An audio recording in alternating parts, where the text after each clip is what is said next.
I feel it's really important, and especially these days where everything seems to be overproduced, like people are just throwing the kitchen sink at songs and just adding, and just because you can, it doesn't mean you should.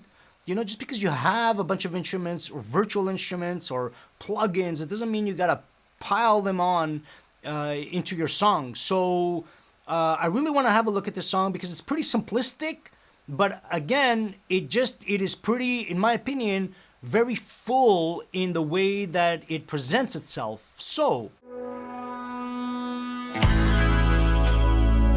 then pretty much everything comes in except the vocal, which is incoming. This is it.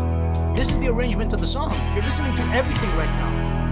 You got the drums, you got the bass, you got the guitars, and now the vocals. Got people all around me, bright light shining down. That's it. Okay? It just keeps going.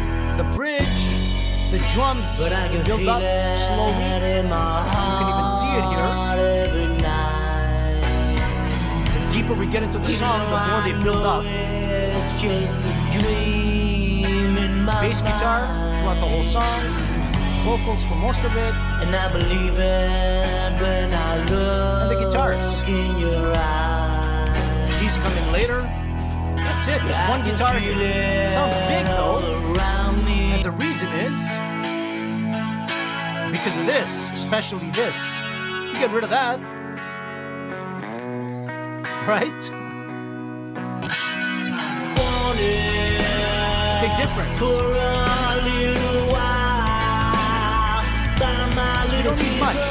heaven, and it feels so nice. It's pretty full, yeah? Now my world is a playground, like once upon a time.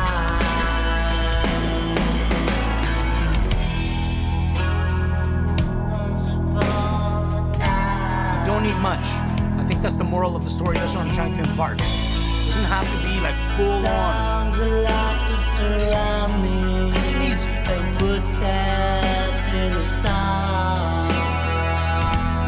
That arpeggiated guitar is directly influenced by Purple Rain.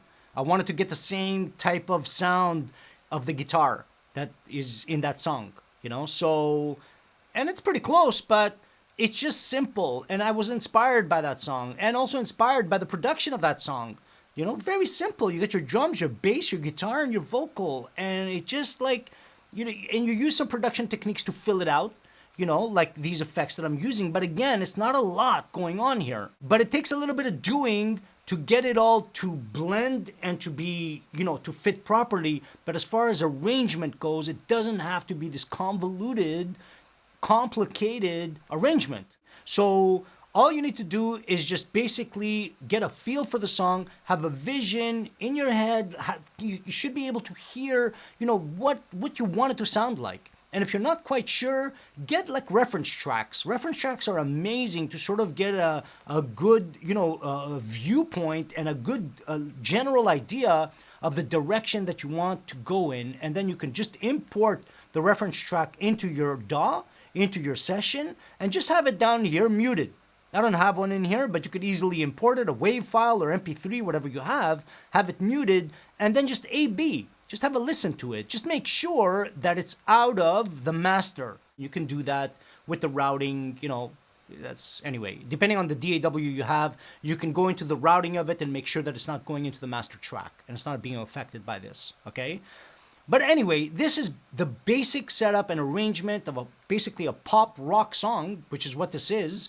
And it doesn't have to be complicated. It can be simple. You don't have to have, a dozen instruments on there or more, or, like 150 tracks and, 200 plugins. It doesn't have to. And to be honest with you, in my opinion, unless you really know what you're doing, more is bad.